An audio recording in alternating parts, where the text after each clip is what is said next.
तो सानाम गाते को सगुन दाराम एवेंटेक चैनल ते तो एडी दिन तायम आर नोआ दो first time live video hedge हुई कना तो उनका मन अड़ी गान वीडियो को अपलोड हुई कान गया आदो नोआ वीडियो को पे कुसिया कना चे बापे कुसिया कना तो ना चेद हो बइन बड़ाय दाड़े कना आर चिकाते कमेंट को हो बाय हिजुक कना लाइक शेयर हो बाय हिजुक कना सब्सक्राइब हो अड़ी कम गे तो इन बन बड़ा दाड़ा पे चेलकान वीडियो पे कुसिया तीन जो पे नेला उना को बन बड़ा दाड़ा तो उनका गे इन्या मा उना कंटेंट रे माने नेल जोंग दो उनका बाय बुझे जहां गे सीरियस मेना पे ना जहां टेक आर बांग माइक्रोसॉफ्ट ऑफिस ग्राफिक डिजाइन और टेक्नोलॉजी दी कातेन जहां गे पूरा सीरियस मेना को उनकान को गे ना नोआ चैनल ते दो ना पे हिजुक कना और उनको को ना को सब्सक्राइब और एटा को मा एंटरटेनमेंट वाला को नोआ को मा बाको कुसिया इनखान दो उनको दो बाको सब्सक्राइब तो ना दो चेन हो बांग कना जहां को कुसिया उनको सब्सक्राइब ताबन पे जहां बापे कुसिया आलो पे सब्सक्राइब ओना दो चेन हो बांग कना तो इन मेटा जिनसो बाडाय सनाइन कना आपे टेट कोन जे आपे चेलकान वीडियो पे कुसिया कना चेलकाना दो बांगा मेटा बारे चेन हो कमेंट के बाय हिजुक कना और चेरिंग मेना बढ़ती कथा तो बइन मेना तो जहाँ तीना के वीडियो अपलोड माने बापे नेल पूरा मुचे धरी पे नेल लेना पे ठिकया और पे बड़ाय दाड़िया तो उनका गे आरो अड़ीगान कोर्स कोहनाइन एगुई गया चिकाते आबो टेक्नोलॉजी और बांग ना जहाना गे मेना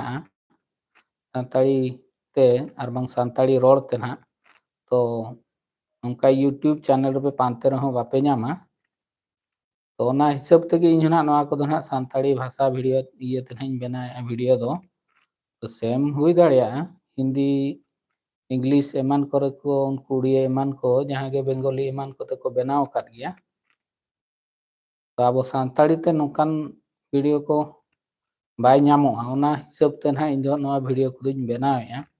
जहाँ तीस अब सानताड़ी आड़ांग आर बांग रोड ते ना को बुझेव दाड़िया तो जहाँ को पानते आर बांग को सर्चा ना ते ना ओना हिसाब ते ना नोआ को दिन बनावेया तो नेल केट बापे नेल केट पे वीडियो बना दो इन चालू का गया तो आपे उना कमेंट तो पे बड़ा हिचुइन खान दो ओना लेकान वीडियो बनावा तो ओना को मा बांग हुयुक कना नेल हो बापे नेल यार कमेंट हो बा हिजुक कना तो ओनाते इन मेने इन जहां लेकाना गिन मेना इन चेड इन बड़ाया ओना गिन अपलोडा ओना गिन अंते दो नेल केट पे बापे नेल केट पे इन मा ये सुमुंग दो बांगा चेट को मेना पैसा इनकम ओना सुमुंग दो बांगा जे इन साउते आरो एटा होड़ को जहां तिना गे टेक्नोलॉजी इदीते आर बांग जहां तिना ग्राफिक डिजाइन हुईन तो बड़ाय दाड़िया मको अब सानताड़ी आड़ांग रोडते ओना हिसाब ते नोआ वीडियो दो हई बनाया तो आर चेरिंग मेना